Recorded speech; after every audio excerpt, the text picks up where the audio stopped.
permanece, continua viva nas minhas lembranças, na minha memória. Meu nome é Shirley e tenho hoje 40 anos. Criança ainda e inocente, por volta dos 12 anos de idade. Nesta época, 1989, havia mais inocência nas crianças do que hoje. As crianças eram mais assim, sabe, de brincar, de outras brincadeiras. Hoje as crianças estão todas na base de computador, tablet, smartphone. Em 1989, eu só queria brincar, tomar banho de chuva, comer melancia no quintal, fazer aquela sujeira. Ficávamos na rua até de noite e não havia perigo. Podia ser frio ou calor. Juntava toda a turma da rua para brincar de todas as brincadeiras que existiam na minha infância. Era bom demais, era muito gostoso. Não tinha tanto prédio, não tinha tanta firma. Existia muitos terrenos baldios, com árvores frutíferas até. De noite, tinha coruja voando, morcego. À tarde, principalmente naquelas tardes quentes, a cigarra cantando. Tinha pés de eucalipto, árvore chorão, que a gente se pendurava para balançar. Desde pequena, eu admirava o céu durante o dia e as nuvens tomando formas e fazendo assim a minha fantasia, a minha imaginação viajar. Eu olhava para o céu assim, e olhava o céu e as nuvens. Uma hora parecia um dragão, outra hora parecia, não sei, de repente um cachorro. Você fica vendo as formas assim que as nuvens vão fazendo no céu. Eu olhava para o céu e ficava imaginando, olha, parece um leão, parece um elefante. Desde pequena eu admirava o céu de dia e as nuvens dando forma às mais diferentes fantasias. E de noite as estrelas, inclusive as estrelas cadentes. De repente um cometa. Eu sempre admirei e amei, pois eu sentia, como ainda sinto, o quanto tudo é maravilhoso e o quanto tudo Deus criou. Desde pequena eu ouvia falar de Deus e de Jesus, mas sem profundidade, sem detalhes. Eu apenas sabia que existiam, que Deus, o ser maior, Jesus, o Filho de Deus, e que deveríamos respeitar os seus mandamentos. Sempre conversei, e até hoje eu converso com Deus sobre tudo. E olha, acredito, melhor, eu tenho certeza que Ele me ouve, que Ele está sempre me ouvindo. Um dia, como acontecia de vez em quando, eu fui passar o fim de semana na casa da minha prima Berenice. Ela, a Berenice, tem a minha idade. Então eu ia para a casa dela às vezes para passear e bagunçar. Sabe, você às vezes saía para ficar lá um final de semana, ir lá brincar com a minha prima. A casa dela, mais ou menos uns 20 minutos de ônibus. Mais ou menos uns 20 minutos de ônibus. Quer dizer, não era tão longe, mas também não era tão perto. E foi naquele final de semana que a minha mãe levou eu e a minha irmã para casa da minha prima, para passar o fim de semana lá com a minha tia. Eu e minha prima não queríamos ficar dentro de casa, sabe? Nós éramos maiorzinhas e a minha irmã mais novinha. Então o que a gente fazia? A gente queria sair, a gente queria, sabe, bater perna, a gente queria passear, mas tinha que ser escondido da minha irmã, para ela não ir atrás. Porque ela queria ir com a gente e a gente quer ir sozinha.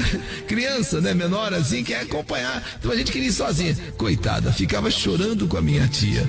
Mas a gente saía assim, na surdina, saímos às escondidas, eu e a minha prima, e deixava a minha irmã lá, sabe, procurando, chorando com a minha tia. Nesse final de semana especificamente, que a minha mãe que me levou para ficar com a minha prima, para passar o final de semana, foram dormir também lá na casa da minha tia outros primos nossos. Aliás, somos uma família bem numerosa, assim, de primos, sabe, tal. Então, a casa da minha tia, um sobrado grande, sem portão na frente e próximo a um rio. Não é um rio assim, desses limpinho. É um rio tipo meio sujo. Então, em um quarto ficava a minha tia com o meu tio e a minha irmã, a menor. No outro quarto, só os primos, só os meninos. Um monte de primo. E no outro quarto ficava eu e minha prima Berenice. Nós, mocinhas, ficávamos sozinhas. Então, nesse final de semana, muita farra, muita algazarra, sabe? Eu, minha prima, os primos e a minha tia, nossa senhora, né?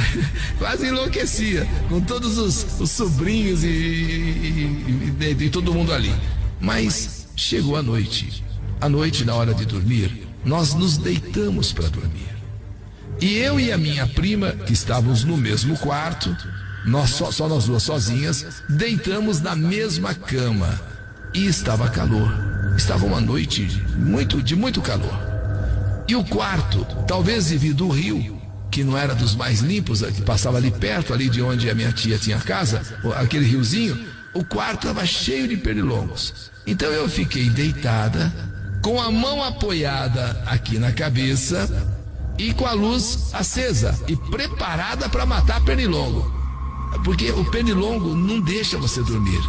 Um pernilongo já não deixa você dormir. Você imagine muitos pernilongos. Então eu fiquei assim, na primeira oportunidade que eu tiver, eu já vou matando pernilongo. A minha prima dormiu ali do meu lado, dormiu, nós duas na mesma cama, e a minha prima já dormiu e com a cabeça virada assim para fora da cama. A porta do quarto estava fechada. A minha tia dormia no quarto dela com o marido, com o meu tio, e a minha irmã. Os meus primos estavam no outro quarto e eles estavam rindo e conversando, coisas de rapazes, sabe? Às vezes os rapazes falam umas bobagens, falam umas coisas assim tão sem graça e dão risada. E eu e a minha prima estávamos no silêncio desse outro quarto. E então, minha prima dormindo, eu ali meio que acordada, sabe, com a mão assim debaixo da cabeça para matar pernilongo se aparecesse. E o quarto meio que com luz acesa, mas não aquela luz tão forte. Aquela luz mais assim, né, uma luz mais calma. Porque com luz muito forte você não consegue dormir, não consegue. Então, uma luz mais tipo assim de abajur. E eu ali preparada para matar pernilongo.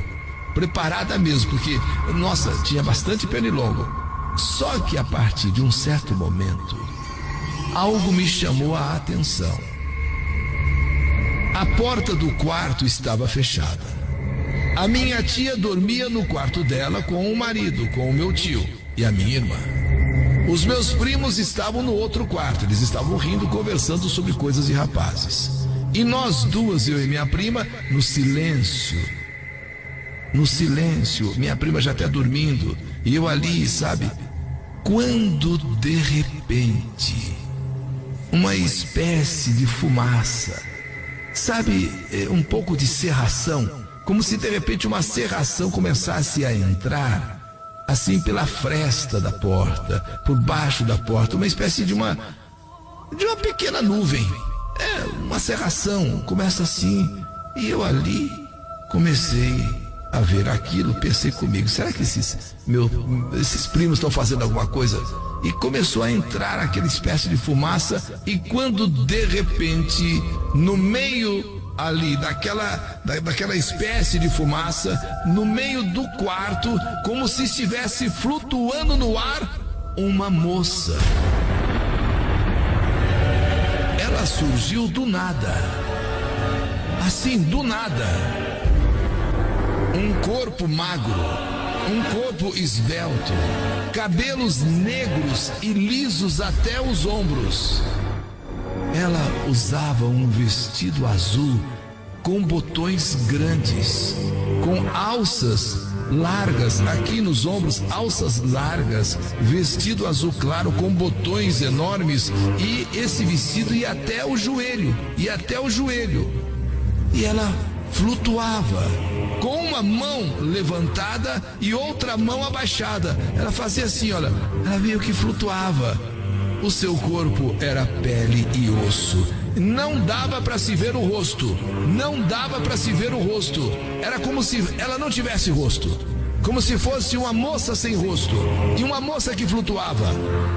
O meu susto foi tão grande que quando eu vi primeiro aquela fumaça entrando no ambiente e de repente no meio dali, do nada, surge aquela moça, o meu susto foi tão grande que eu não conseguia gritar. E comecei a cutucar a minha prima e a chacoalhar a minha prima.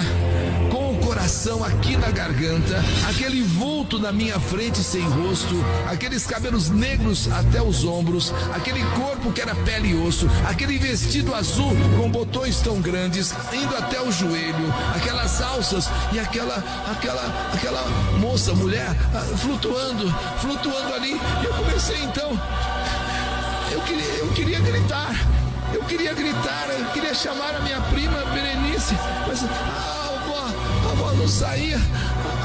Eu tentando chacoalhar ela para ela acordar, para ela ver aquilo que estava acontecendo. Quando então saiu bem baixinho: Berenice.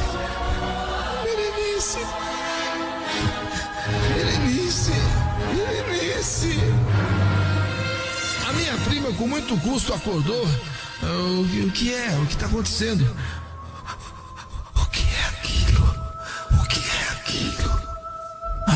Aí a Berenice, olha, ela tá assim meio acordando ainda, que eu tava chacoalhando ela e a voz não saía. Berenice. O que tá acontecendo? O que tá vendo? O que é aquilo? Ela levou um susto. A minha prima levou um susto. Ela viu aquilo.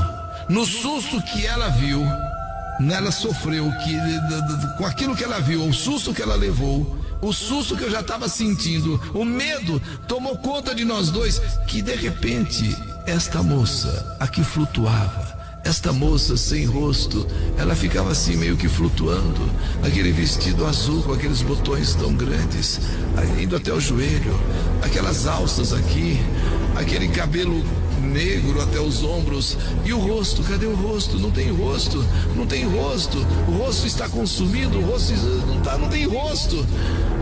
E fomos ficando tão nervosas, e ela então, minha prima então, ela começou, eu ali naquele estado, e de repente aquela visão, aquele fantasma, sei lá, aquela assombração, aquela alma do outro mundo, sei lá, de repente começa a desaparecer em meio àquela fumaça, começa a sumir, a desaparecer, e passa pela porta como se nem porta tivesse, e desaparece.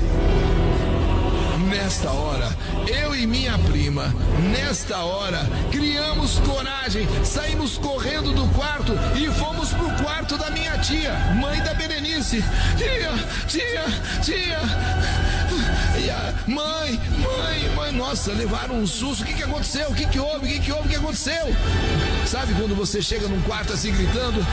Uma mulher, eu vi uma mulher lá no quarto. A minha tia já falou: deve ser seu anjo da guarda. Não é anjo da guarda, eu tenho certeza. A Berenice também falou: não, mãe, não é anjo da guarda, não. É uma coisa esquisita, uma mulher sem rosto, uma moça, sabe, com um vestido azul, uma alça larga assim, sabe, e flutuando.